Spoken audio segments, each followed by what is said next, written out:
Remue ménage. Remue ménage.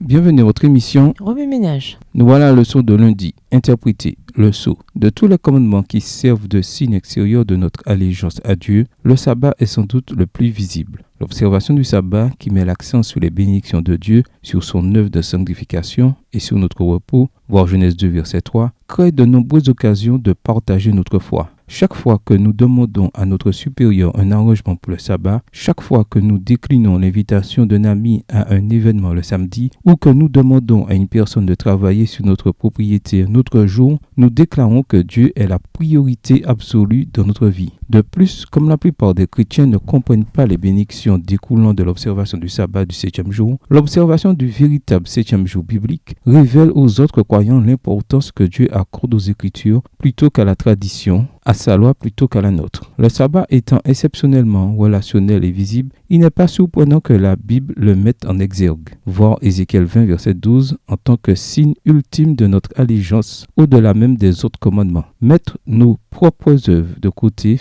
le jour du sabbat est un signe que nous reconnaissons notre dépendance totale à l'égard de l'œuvre de Dieu dans nos cœurs. Certains signes ont des fonctions très spécifiques. Par exemple, un sceau est un signe officiel indiquant l'autorité et la crédibilité. Un sceau officiel contient donc un titre, une juridiction et parfois un nom. Le 4e commandement, Exode 20, les versets 8 à 11, contient ces 3 éléments. Le titre de créateur, sa juridiction sur toute la création et le nom du Seigneur Dieu. Si le commandement du sabbat est modifié ou supprimé du décalogue, le sceau de Dieu est alors absent de sa loi et son identité de législateur n'est plus connue. Aucun des 9 autres commandements n'identifie le titre et la juridiction de Dieu. Il s'appuie donc sur le 4e commandement pour compléter la loi. La métaphore du sceau de Dieu sur nos fronts représente la réalité de la nouvelle alliance, sous laquelle nous devons marcher dans la vie avec la loi divine inscrite dans nos cœurs et nos esprits. Hébreux 8, verset 10, référence à Isaïe 56, versets 1 à 7. Le saint sabbat de Dieu est au cœur même de la sainte loi de Dieu.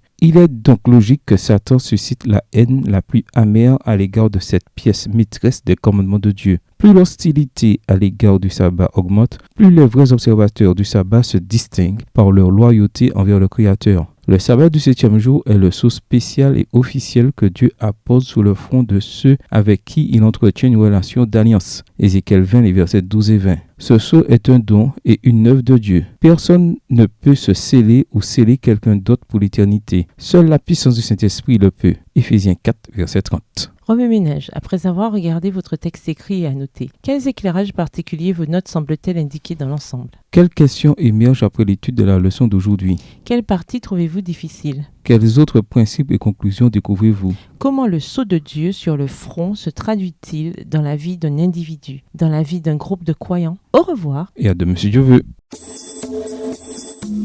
Remue ménage.